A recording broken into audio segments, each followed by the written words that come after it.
1763, the 7 Years' War, of a global conflict fought by European powers, is at an end.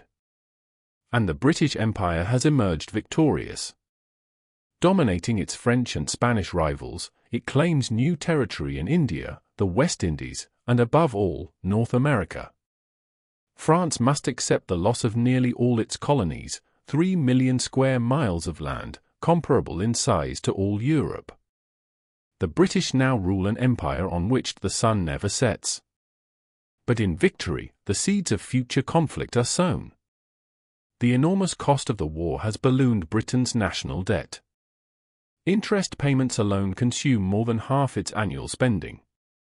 And the vast new territories in America will need defending from bitter imperial rivals who'll look for any chance to reverse Britain's gains. Native American tribes also pose a threat, especially those that are former allies of the French. In 1763, Chief Pontiac of the Odawa leads a revolt against the British. There is bloodshed along the frontier, as every British fort west of the Appalachians comes under attack. But the greatest challenge will come not from external enemies, but from the very colonies Britain seeks to protect. 157 years have passed since the first British colony was founded in North America. Now, there are 26 British colonies in North America and the West Indies.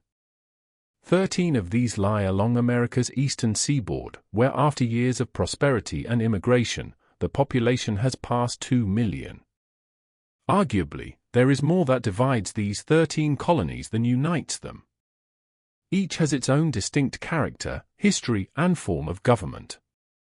Several were founded by those seeking religious freedom in the New World: the Puritans who settled Massachusetts, the Catholics of Maryland, and Quakers of Pennsylvania. Each colony has its share of rugged pioneers and economic opportunists, enticed by promises of plentiful land. But there are also many who arrive destitute, desperate, or against their will. Slavery is legal in all 13 colonies. In the North, enslaved Africans are a small minority, about 5% of the population. But in the South, the economy is dominated by slave plantations that grow rice, tobacco, and indigo. In Virginia, African slaves make up around 40% of the population, in South Carolina, 60%. Early settlers had been overwhelmingly from England. But in recent decades, the picture has begun to change, with more immigrants from Ireland, Scotland, and Germany. All have helped to shape a new American culture which makes a sharp impression on visitors. It is less deferential, more enterprising, increasingly self-confident. Old ties with the motherland are not what they used to be. For most of their history, the relationship between the British government and its American colonies has been one of a salutary neglect. The colonies had been largely left to manage their own affairs, while Britain focused on more lucrative possessions in the West Indies and India. But this is about to change. Britain faces an extraordinary debt crisis, and many expect the colonies to help meet the cost of their own defense. It seems a reasonable expectation. The average American's tax burden is a fraction of that paid by the average Briton. By one calculation, a Briton pays 26 shillings a year in tax, a New Englander, 1 shilling. But it is the manner in which the British government goes about raising taxes that will put it and the colonies on a collision course. British Prime Minister George Grenville is determined to fix the country's spiraling debt crisis. He believes new colonial taxes must be part of the solution. In 1764, he proposes 2 new revenue-raising measures: a Sugar Act, which actually lowers the tax on foreign sugar and molasses, but only as part of a determined effort to ensure more effective collection; and a Stamp Act, which will tax all commercial and legal documents, from newspapers and playing cards to attorneys' licenses and land grants. These relatively minor taxes are not expected to cause much fuss. Englishmen have been paying them for 70 years. But to the surprise of the British government, the reaction in the colonies is uproar. The Stamp Act particularly hits merchants, lawyers, and business owners, the most articulate and influential members of colonial society. They condemn the measures, in newspapers and a flood of pamphlets. This tax will deprive us of all our invaluable rights and privileges. It will drain us suddenly of our cash, occasion an entire stagnation of trade, discourage every kind of industry, and involve us in the most abject slavery. Opposition focuses less on the financial burden than on the principle of consent. Americans protest that they have no representation in the British Parliament and can accept no taxation without representation. It is their rights as British subjects, they point out, rights protected by the British Constitution, that are being trampled on. Prime Minister George Grenville argues the American colonies have a virtual representation in Parliament.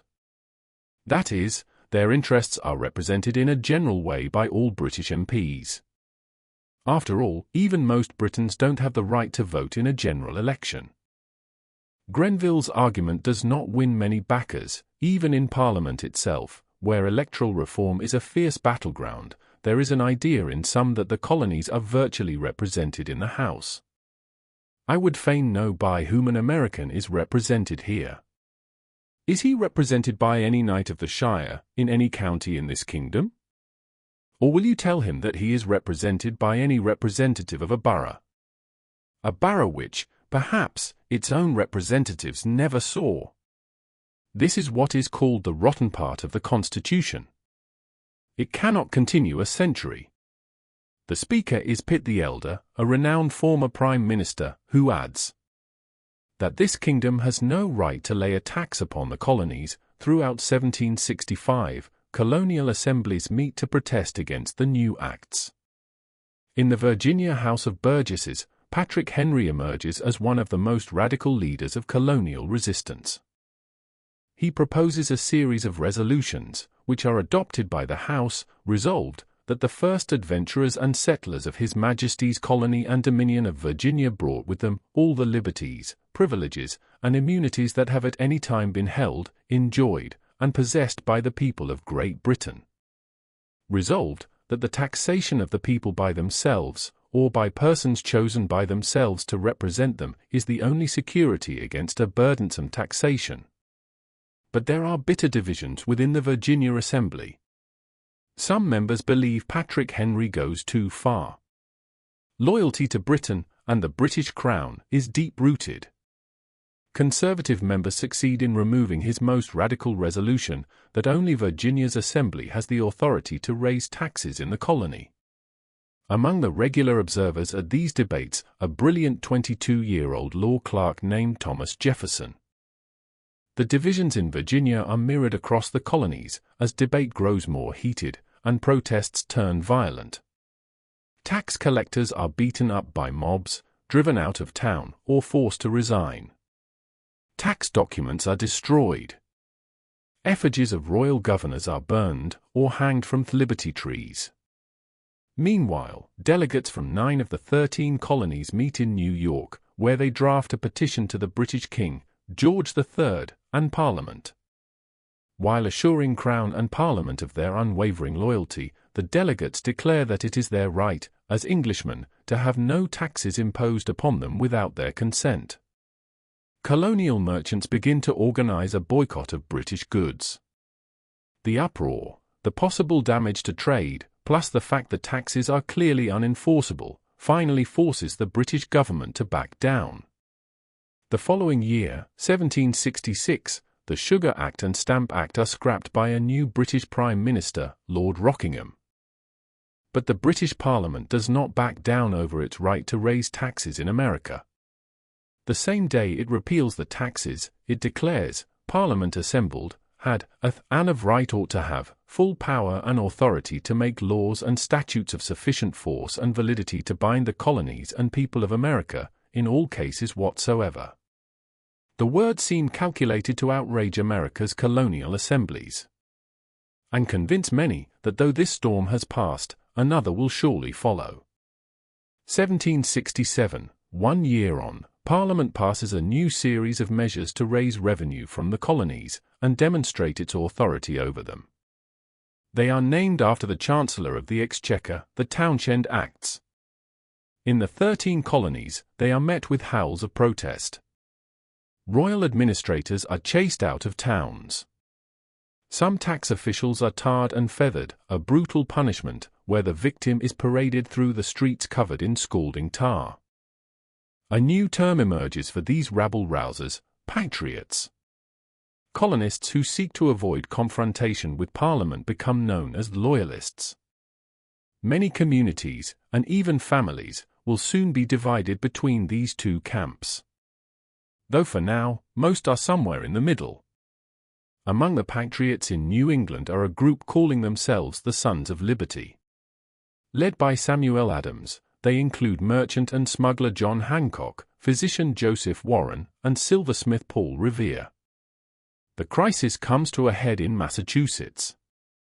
Boston has been a hotbed of patriot activity since the Stamp Act, and tension rises when British soldiers are quartered here in 1768. On the 5th of March, 1770, an altercation between soldiers and locals turns into a tense standoff. Taunted by an angry crowd 100 strong, pelted with snowballs and rocks, the small British detachment loses its nerve and opens fire. 5 local men are killed. The Boston Massacre, as it becomes known, is powerful propaganda for the patriot cause, the news carried in pamphlets and prints, the most famous created by Paul Revere. Blood has been spilt. Emotions are running high. Let the 5th of March never be forgot, writes Bostonian Samuel Savage in his diary. Many anticipate a downward spiral into violence and disorder. Despite the bloodshed in Boston, there are many on both sides who seek to de-escalate the crisis between British loyalists and patriots. The British governor of Massachusetts, Thomas Hutchinson, withdraws the troops from Boston and has those involved in the shooting put on trial. They are acquitted of murder thanks to the efforts of their skilled lawyer, a noted patriot, John Adams. In Britain, there is a new Prime Minister, Lord North. A close friend of the King, and staunch advocate of parliamentary authority, he will serve in the role for the next 12 years. The economic damage of colonial boycotts persuades him to repeal Townshend's new taxes. All but one, on tea. Relative calm returns to the colonies. The boycott is lifted. A second crisis has been weathered. But in New England, hostility towards the British government lingers. Here, local merchants rely on ships and trade, and have long resented British imperial rules, which restrict their commerce with other nations. Many patriots, like John Hancock, make extra money by smuggling goods into the colonies, bypassing British import duties. British efforts to clamp down on smuggling do not make them any more popular. Royal Navy warships are used to inspect and seize vessels belonging to prominent local figures, like John Hancock. To the outrage of New England merchants, the British also begin trying suspected smugglers in special Vice Admiralty courts, rather than the more sympathetic local courts. In 1772, the Sons of Liberty hit back, boarding the Royal Navy schooner HMS Gaspee, and setting it ablaze. Meanwhile in Britain, the empire's largest corporation is on the verge of bankruptcy. The East India Company has a monopoly on British trade with India, China, and the East Indies. But a credit crisis now threatens its survival. In 1773, to help keep the company afloat, Parliament grants it the right to sell tea directly to the American colonies. The company also receives tariff exemptions that will make its tea cheaper than that of the local smugglers. But a small tax of 3 pence per pound of tea remains in place. The new Tea Act thus threatens the profits of local smugglers, and provokes patriots on the principle of taxation without representation. As 7 company ships cross the Atlantic, packed with 250 tons of tea, the Sons of Liberty and others pressure tea dealers to reject the shipments. When one ship arrives in Philadelphia, thousands of locals threaten anyone who helps to unload its cargo. Most of the ships are forced to turn back. In Boston, however, Governor Thomas Hutchinson has had enough of boycotts. He ensures that 3 company ships enter the harbor. On a December evening in 1773, members of the Sons of Liberty board the ships, disguised as Native Americans. They've chosen these costumes as a symbol of their new American identity. They break open 340 chests of tea and dump the contents into the harbor. 92,000 pounds of tea in all, with a value today of nearly $2 million. Patriots celebrate the Boston Tea Parties as a bold act of defiance. And it is just the most famous of several such acts in numerous ports and towns. According to Patriot lawyer John Adams, this is the most magnificent movement of all. There is a dignity, a majesty, a sublimity in this last effort of the Patriots that I greatly admire. The people should never rise without doing something to be remembered, something notable and striking. The reaction in London is rather different. The British government sees only lawlessness, mob rule, and an outrageous attack on private property. Enough is enough. If the government does not act firmly now, its authority in North America will lie in tatters. The time for restraint is over. The gloves are coming off.